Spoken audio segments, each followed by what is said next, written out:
Hello. So, welcome to the vlog. It's been absolutely months. Actually months, about 6 months since we last spoke. Lots has happened. Lots has happened. We've moved twice. Mary almost made us homeless. Okay, so welcome back to the vlog. Mary's driving, not me. And we're just gonna chat. Safety first, kids. Safety first. Just thought we'd chat about some books for a second. The chaos has begun. Mary and I went on an outing tonight after work because we've had a rough couple weeks and we needed some joy. So months, years, one could say. We did lifetimes. So we did. We went to this really big Barnes & Noble that's in Virginia, so we went like quite far out of our way instead of going to a local Barnes & Noble, but it was worth it because this one is like incredible. I got some footage in there.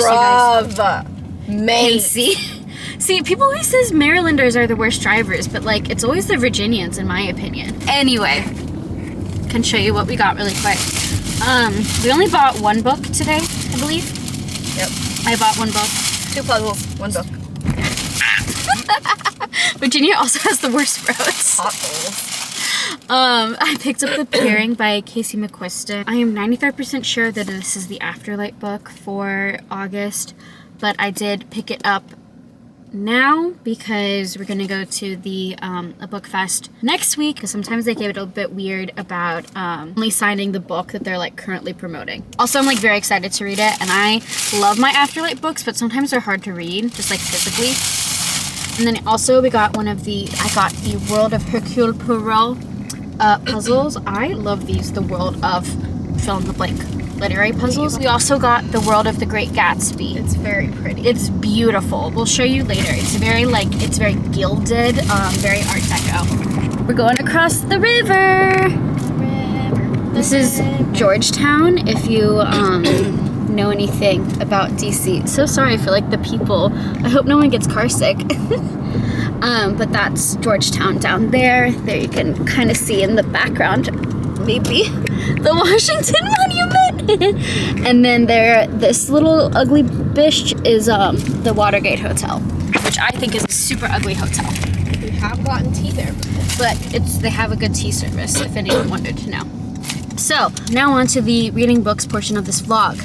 Woo! Woo! What are we reading? I'm reading 3 books right now, like always. I am about 100 pages in to The Will of the Many, and I'm still a little confused. Not in a bad way though, I just don't know how this magic system works. I don't think I'm ever gonna figure out how this magic system works. I think that it has explained it to me in the book and I am dumb. I do really like the main character, Viz. He's like 17, he's an orphan, he was just adopted, like you. He was just adopted by this like really rich, powerful guy who wants him. That could never be me. That cannot be. And but he's using him. He wants him to go like spy for him. And so we've learned little bits and pieces about Viz's backstory, which he might have been someone in his previous life. And anyway, I'm really enjoying it though. I was telling Mary, it kind of reminds me of Babel. Specifically just the magic system reminds me of Babel a little bit, and like how it's like abstract and very like thought based, because it's like people's like will to do things is like harvested and like imbued into things, and then that creates electricity almost, kind of like how in Babel the translation created almost like not necessarily like electricity, but like things could be powered with it, you know, but it also like made people like stronger or like explode. Anyway, so that's The Will of the Many. The other, I'm about an hour and a half into the 4th Finlay Donovan book, and I don't know how I feel. I'm not loving it, if I'm being honest. I am kind of like forcing myself to listen to it so I can like get it over with almost, because I have like other books. I'm reading it from the library, and I have like other books on audio on hold from the library that have like come in, and I'm making myself get through this. I'm gonna listen to at least like half of it, but I think I'm just kind of over them. I'm really over Finlay as a character, which is really sad because I really like Elle Cozzovano like as a person. I've met her. I didn't buy this 4th book, but I own the first 3, and I like went to book signings and I have them signed, and you know, it's just kind of sad when like a really good book series kind of like goes downhill. But I'm following Finlay and her ex-husband right now, and her nanny and children and her mother, and they're going to Atlantic City because they accidentally killed this guy. It's a whole thing.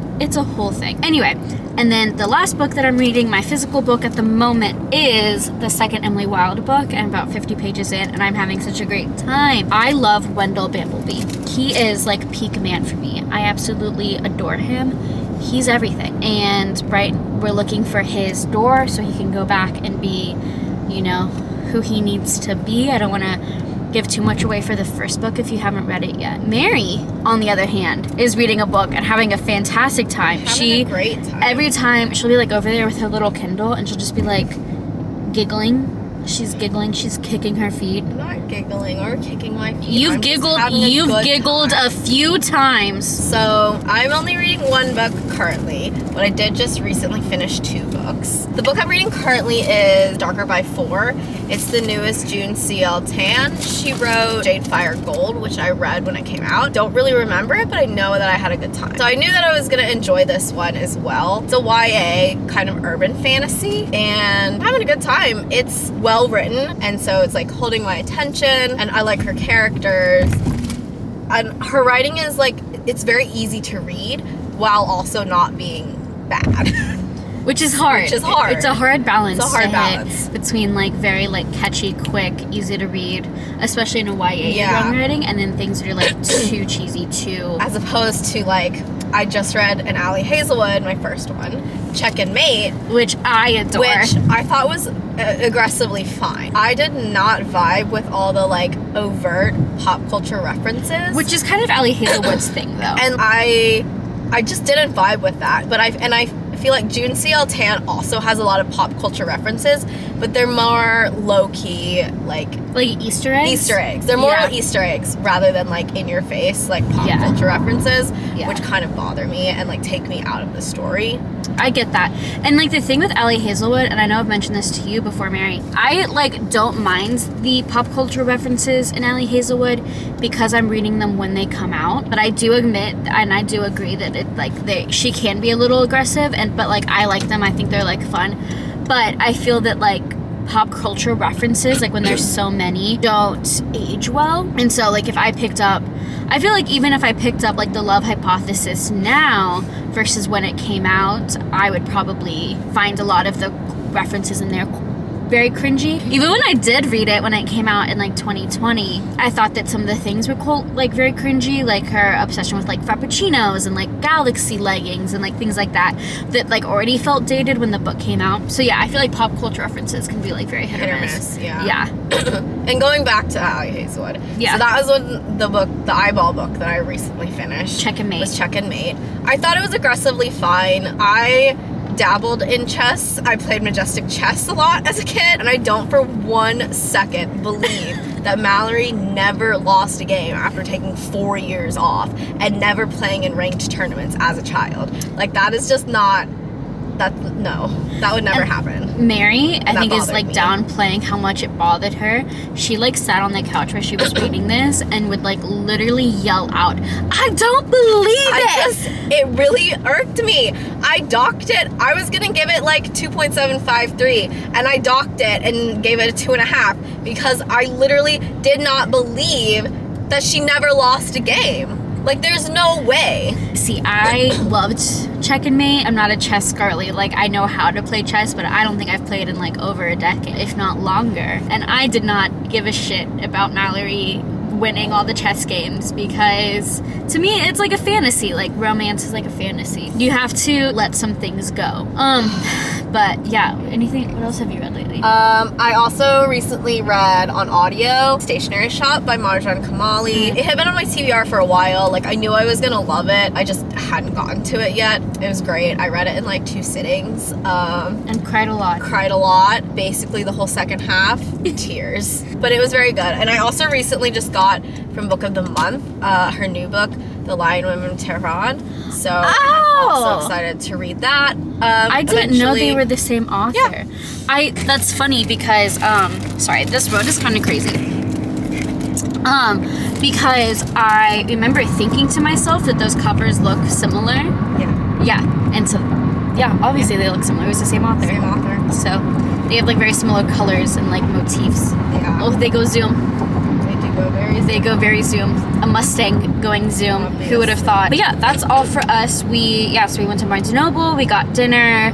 So we're gonna go home, see the dogs, and maybe start one of our new puzzles. Yeah. That would be really fun. Well, I'm gonna finish my book because I have like 50 pages left. Oh, yeah. in Darker by 4. I'm having a great time, and I've already spoiled myself for the ending because I always do. She's the worst. She's literally the worst. Okay, well, I'm gonna start the puzzle and probably listen to Finley Donovan. Try to get through it a little bit, and I will update you probably tomorrow. Probably not tonight. Okay, yeah, we'll talk to you later. Bye.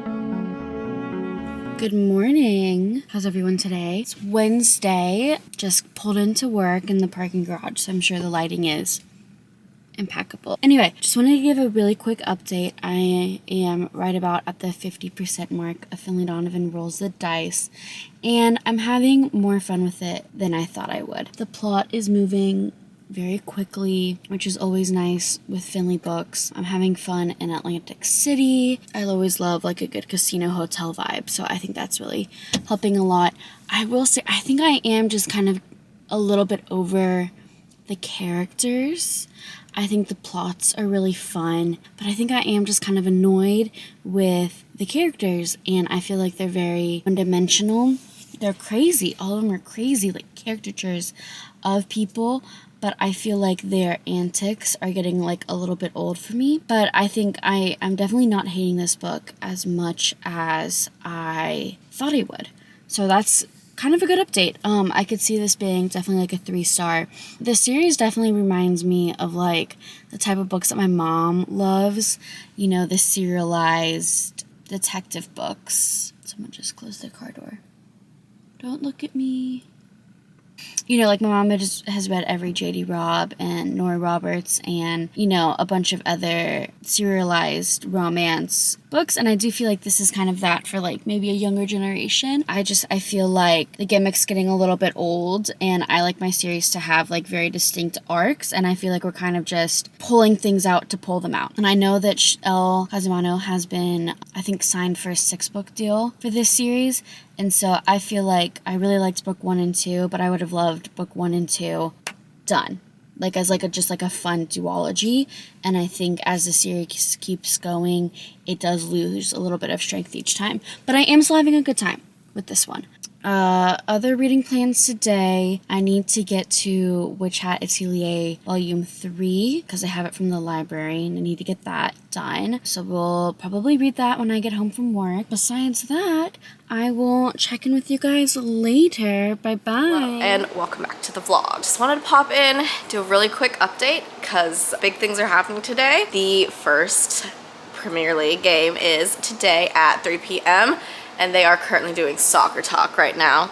So thought I'd pop in real quick and give an update during the commercial break. It's been a week. We are surviving, not thriving, and it's fine. Everything's fine. I have finished 2 books, I think, since last we spoke. I finished Darker by 4. Great. Give it 4.75 stars. Can't wait for the sequel. Am stressed because we don't have a title yet. So I think it might be a minute, but it's fine. It was great. Gave me really big Howl's Moving Castle vibes. Also, The Ebony Gate and The Scarlet Alchemist, I kind of felt like they had similar vibes. I thought it was really good, like really well written, very readable. And then I also recently finished Yumi and the Nightmare Painter. I listened to that one on audio, which I highly recommend. There's a girl and guy narrator. They're both really great. Yeah, 5 stars. First Brandon Sanderson in the books. Had a great time. I also thought that it kind of had similar vibes to Darker by 4, but also City of Nightmares and Cage of Dreams. What with the like nightmare stuff. I also thought it reminded me a lot of Your Name, the movie by Makoto Shinkai, and then in the acknowledgements, Sanderson did say that he was influenced by that. So I was like, makes a lot of sense there. Yeah, well, I think that's it for my little quick update. Talk to you later. Bye. Hello everyone. It's been a few days. In that time, a lot has happened. So I finished Finley Donovan Rolls the Dice, and I ended up giving it 4 stars. I liked it so much more than the third one. I feel like the third one kind of lost the plot of it a little bit, but this one definitely feels more akin to the first and second one. I thought that, you know, the plot is ridiculous and that it's ridiculous in all of them, but I thought it was way more fun than the third one was. It felt much more back on track. Oh, someone is licking my leg. Do you want to say hello? Okay, Benny's gonna be here with us for a minute until he decides that he's done. So yeah, I actually ended up really liking it. I liked the setting. We were in Atlantic City, so it felt a little bit fresh. I love a good, like, you know, going to different hotels, gambling, you know, all of that kind of stuff. I will say, Finley is never gonna win Mother of the Year. She's such a bad mom, you know, and I know she's always like giving her ex-husband crap about being a bad dad, but like, Finley, what are you doing? So that's Finley Donovan Rolls the Dice. I had a great time. Next, I started reading or listening to Piglet, and this one's really interesting. I'm about halfway through it, and one of my pet peeves is when books describe food. I don't know, I just get bored, annoyed when the like overly gratuitous descriptions of food. And this one does have a lot of descriptions of food. The main character, Piglet, she edits cookbooks. So there is, and she cooks these like extravagant meals. That's how she like wants to impress people. But the descriptions of food aren't bothering me, which is like a new experience for me. So that's really fun. But I will say, I think there's if I'm not sensitive to like eating disorder things, but I think if you were sensitive to like binge eating or eating disorders in general, definitely like probably steer clear of this book, because the main character, Piglet, is about to get married. She's engaged and it's like 20 days to the wedding, and her fiance tells her something devastating, and the way that she is like dealing with it is like by binge eating. And then also her like younger sister has a history with anorexia. So it's very, like, if you are sensitive to those topics, I think like definitely steer clear of them. As someone who has not dealt with those topics, I feel like this is an okay representation. But again, I've like not dealt with those. Those are not my sensitivities, but I feel like it is like real life. And for a, you know, sad girl fiction book. So that's that. What else am I doing? Still reading The Will of the Many. I'm reading it so slowly. We're still kind of like in the training montage part of it. I'm about 200 pages in, and I really need to get my ass together and do that. Mary's coming. Mary wants to say hello. I have an update too. Mary has an update too. So I think I updated y'all real briefly the other day, but I have since started The Wolf of Oroñaro, which is the first one in the Chronicles of the Bitch Queen. I'm about 100 pages in. I'm enjoying it so far. It's definitely, I can tell that it was originally self-published and that it was published like a little bit ago, just because the stylistic choices and like the way it's written are just different from what I've been reading recently. So that's kind of been a change, but I'm enjoying it, and I think we're starting to get into the nitty-gritty of it. Yeah. Good update. Thanks, Mary. Off she goes. She's also started the audiobook for A Court of... I haven't started. She hasn't started it, but it's coming from the library, which is very exciting because she hates them. Hate Farrah. She's so stupid. So she kind of is hate listening to them, which I think is fun. Anyway, so yeah, still reading The Will of the Many. I think I want to try to get a good chunk of that done today, tomorrow, because it does need to go back to the library very soon. And I'm running out of time on that one. But that's that for that. We're going to the women's Arsenal game. They're playing the Washington Spirit, so that's so exciting. I'm very excited for that. Air conditioning just kicked on. So it's gonna be a good day. We support women's sports. Woo! Yay sports. Yay sports. Yay women. Yay women. And then tomorrow we're gonna actually go to the Library of Congress Book Fest, which is like my favorite event of the year. So we have a little pile of the books we're gonna take tomorrow for signings. There's a few more we need to gather. We're also doing a puzzle at the moment. We like just started last night, so no judging. But that's it for now. I'll talk to you later. Bye. Okay, hello. Welcome back to the work parking garage. It's been a little bit, but I just wanted to talk about Piglet. So, finished Piglet, and I've had a little bit of time to think about it. And so, the thing about Piglet as a book is I think that it's not a book for a lot of people. And I do think it's a well-written book. I think it talks about a lot of like very important, very real things. But I think that it's a book that I think could be very triggering for a lot of people. I think that food and eating disorders are sadly just something that is so prevalent, and that, I don't think that we need to 100% not engage with them in media. But I do think that this book really dives into it.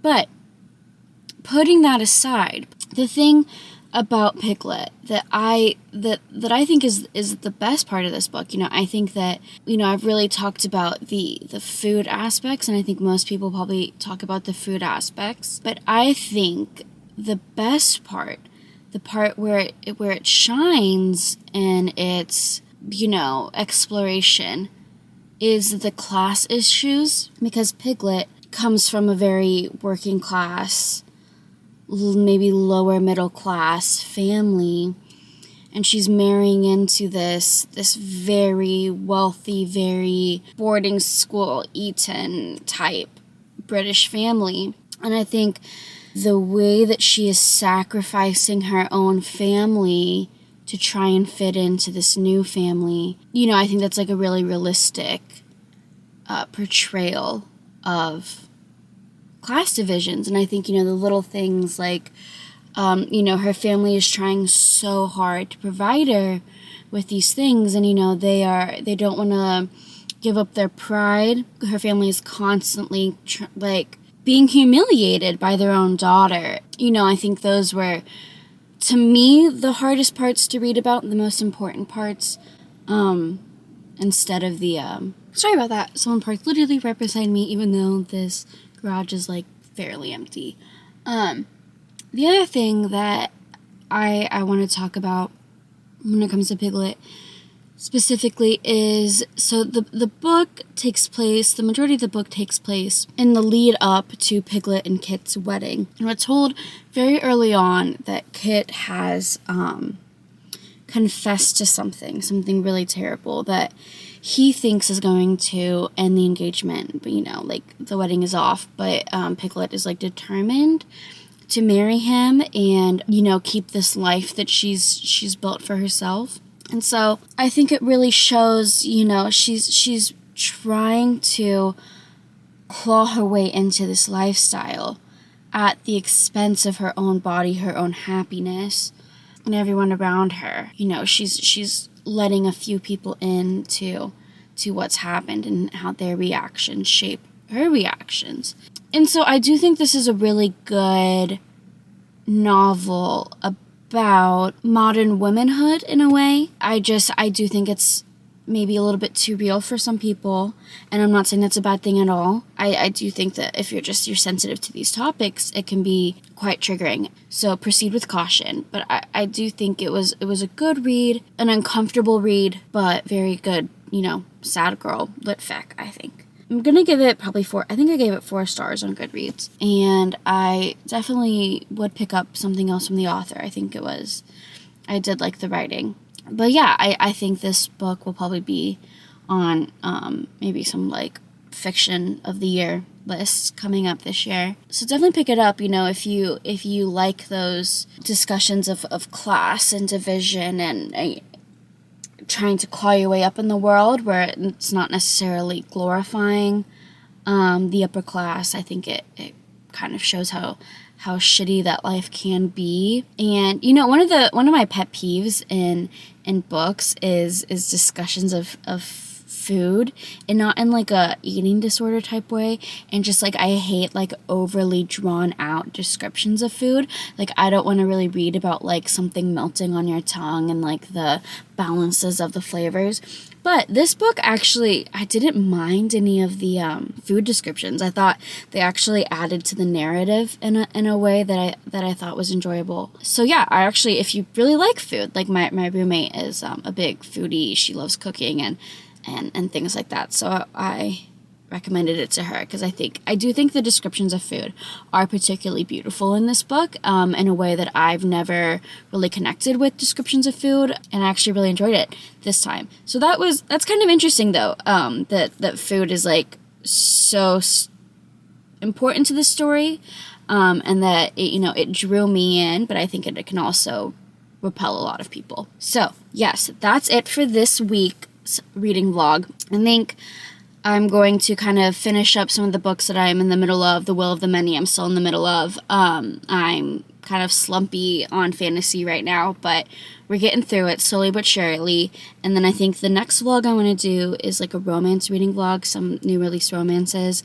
I grabbed a few from the library, so I think I'm going to start that and just keep reading The Will of the Many on the back burner. So yeah, I hope to see you guys soon and not 6 months from now, because that was crazy, but I think life is not as crazy right now. So I will talk to you guys later. Bye bye. Hello and welcome back to the vlog. I am here to close us out, give a few last updates on my reading, and tell you what we did this weekend. So I think earlier in the vlog I had mentioned I was reading Darker by 4 and really enjoyed it. I read it on Kindle from Libby and I decided we needed to own it. So I ordered the Fairy Loot edition from Pango Books. Very beautiful. Very pleased with it. I also really like the character art on the inside. Naked cover and character art on the back. So very pleased with that. And then my big update to close us out is that Katie and our roommate Lena and I this past weekend went to the National Book Fest in DC that's put on every year by the Library of Congress. So Katie's been before, but this was my first time and it was Lena's first time as well. And it is safe to say I was unprepared. It was great. We got a lot of books signed. So I'm quickly gonna go through what we did there. So our first signing we did was Gene Yang, who did the Avatar comics. And it was so fun. He like took the time, and this is Lena's. These are Lena's copies. He drew Appa in every single one of the Avatar comics that he signed for us. And then I picked this up, I think, Friday, and read it on Friday. And he drew the Monkey King for me, which is really cool. And then I picked up Gene Yang and Lewin Pham's new graphic novel, Lunar New Year Love Story. It looks really cute. I'm so excited to read it. And he drew the main character in there for me. But she drew me, and it was so cool. She asked, she was like, do you mind if I draw you? And I was like, I would love that. So that was probably my favorite thing that happened. So after this one was a Rebecca Yarros signing. And so we had planned it out, and Katie's read Fourth Wing and Iron Flame, but she also wanted to see Abby Jimenez and Casey McQuiston. And we were like, okay, gotta plan this out, because we knew that both of those lines were probably gonna be pretty crazy. So I didn't have any other signings after Gene and Lewin, so I was like, okay, I'll stand in line for Rebecca Yarros, because they were in the same signing line. So immediately after, I jumped back in line it was Mob. I jumped into Mob to wait to get to line up for Rebecca Yarros. And the fruits of my labor paid off. She signed Fourth Wing and personalized it to Katie. And she also signed Iron Flame. So initially she was gonna sign 2 and maybe personalize. But then while we were waiting, they were like, oh, she's only gonna sign 1, no personalization. And then they were like, she's actually gonna sign 2 and she'll personalize 1 of them. So that was really exciting. And so this one is Iron Flame. She was really nice. She had fun pink hair. Yeah, so that was cool. So while I was in line for Rebecca Yarros, Katie was in line for Abby Jimenez and Casey McQuiston. And she got Just for the Summer signed to Katie and yours truly. And then from Casey McQuiston, she got Red, White, and Royal Blue signed. And then their new book, The Pairing, that we just picked up from Barnes & Noble earlier in this vlog. That was all fun. And so after Abby Jimenez, I was finished with Rebecca Yarros, we met up with Lena because she was in line for Emily Wilson's signing. She is the first woman to translate the Iliad and the Odyssey. She signed the Iliad to Katie and the Odyssey to me. So that was really cool. So overall, a very successful Saturday. And I also finished the book I had been reading, The Wolf of Oren-Yaro. Gave it 4.5 stars. I really liked it. I knew I was gonna like it, but I had kind of redeveloped like big book fear and like jumping into a new fantasy world. So I had just kept putting it off, but I'm really glad I finally finished it. I did order the trilogy from Pango. They're shipping from Hawaii, so they're not gonna get here until like mid-September. But it is what it is. I think that is everything. So thanks for watching, and leave a like and subscribe down below. Bye. Hi, come here. Do you want to be in the video? Oh my goodness. Okay, say bye-bye. Bye-bye. Bye. Bye-bye. See you next time.